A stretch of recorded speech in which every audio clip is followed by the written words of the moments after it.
This short video shows you how to make a cockroach into a cyborg that you can control. All you'll need is this simple kit, a cockroach or two, a little bit of patience and a steady hand, and you can make science fiction a reality.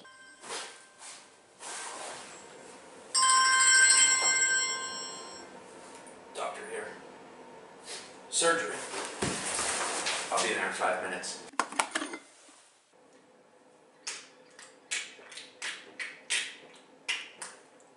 I'm ready.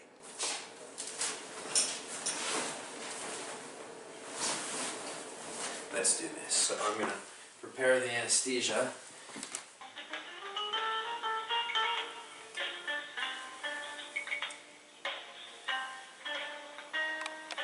Scrubbing in.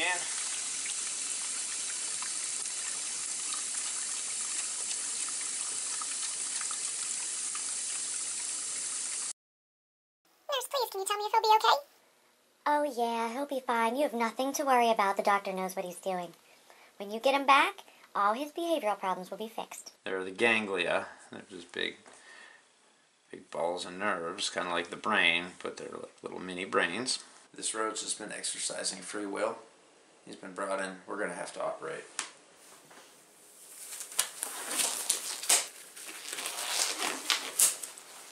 Let's do this. Hemostats.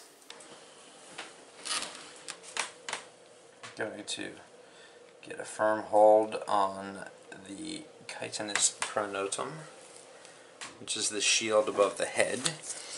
And we're going to scuff up chitin on the back of the head, and this is just to make the super glue stick.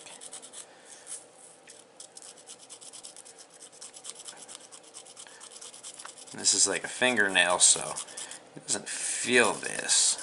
Remove any debris from sanding, and there's definitely some debris from sanding on that. Cockroaches aren't necessarily not filthy. Sleeping.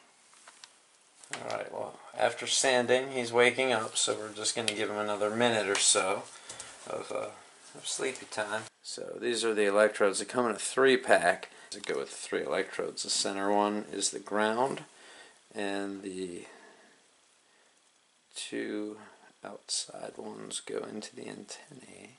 So we're removing our patient from the anesthetizing water bath, and we're going to implant the ground electrode on him, which will interface with his neuroganglia. To do this, we're going to spread his wings, and we're going to use this silly putty to hold them open. And we're just going to poke a tiny little hole where that dot is on his back.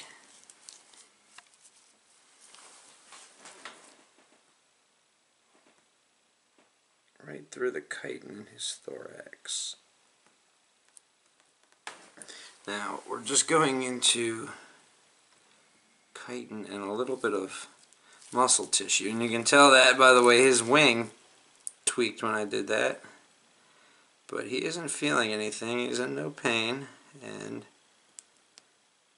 the muscles can actually withstand a little bit of stabbing. That's not hurting him or injuring him. Then I'm going to put a drop of glue where I sanded his head. We're going to go ahead and glue down the electrodes.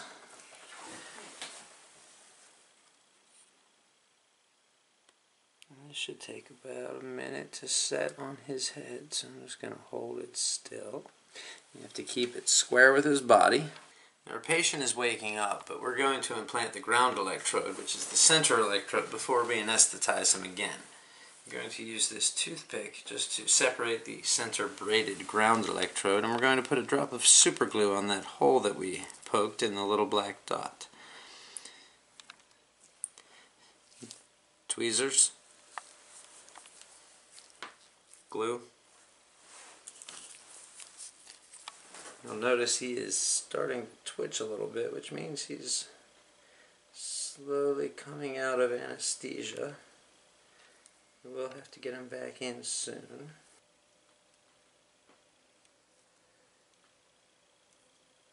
Put it about 2 to 3 millimeters in, according to the surgical manual that I just read, even though I am a surgeon. Went to school for this. And we're going to let that super glue dry. You want to make sure that it's nested into the tissue by giving it a light tug, which it is. And we're going to drop this little guy right back in the anesthetizing bath with his new super cool Cyborg helmet. Next step is we have to isolate the antennae, which are actually hollow, to insert these fine metal electrodes into the hollow portion of the antennae, which receive the nerve impulses. So we're going to cut the antenna at about 1/3 of an inch. And then using the tweezers,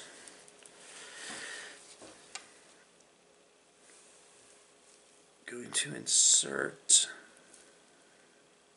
them into the hollow portion of the antenna, so it helps to bend them.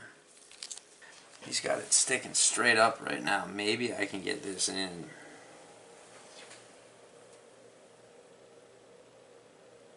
Oh wow. So I'm into the hollow portion of the antenna, and I'm going to put a tiny drop of super glue on the wire and the antenna, and then I'm going to pull it out and stuff it back in, just to get the glue to coat the wire and go into the hollow in the antenna. I'm just going to let it set for a moment.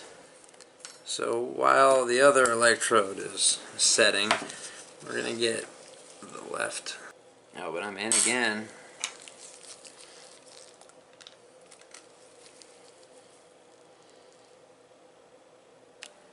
And we're going to take the electrodes and fold them back. Looks like me when I first learned to ice skate. Stick to that edge. As expected with any surgery, the patient will need some recovery time and a little bit of rest before he can begin daily activities. In this case, it's recommended that he rest overnight. Get the patient here. Oh, he's frisky.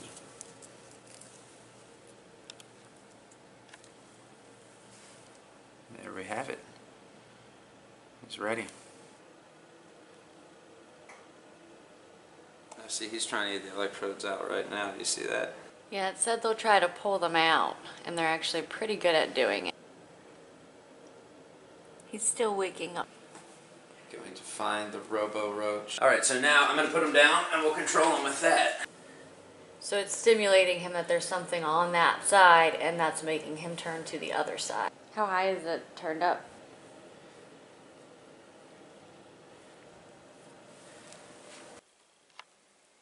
Let's make him go right. Oh, I'm making him go right. Look at that.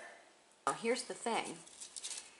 If he's not trying to walk, does it matter that he's being stimulated on the right or the left? Because that's only giving him information that there's something to his right or left, right? Right, good point. If he's not trying to go anywhere because he's still waking up, then it doesn't matter if you're stimulating him. He's like, thanks for letting me know there's something right next to me on the right. I don't care because I'm not trying to go anywhere. Yeah, he could Right or also left. be to the point right now where he's like learned. Mm-hmm. So I'm going to disconnect him. Go left.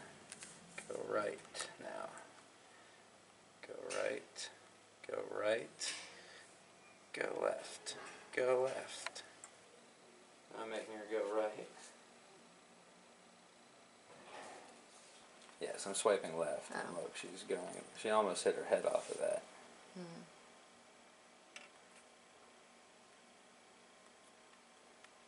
I'm turning her left right now. Oh, she's going to run into that thing. I know, it's like she knows. Okay, which way are you going to turn her I'm now? turning her left right now. It's like she wants to go right, but she's getting some information that says don't do it. Left. There you Roach go. left, and there he goes. Okay. Right. Yeah, he turns hard right.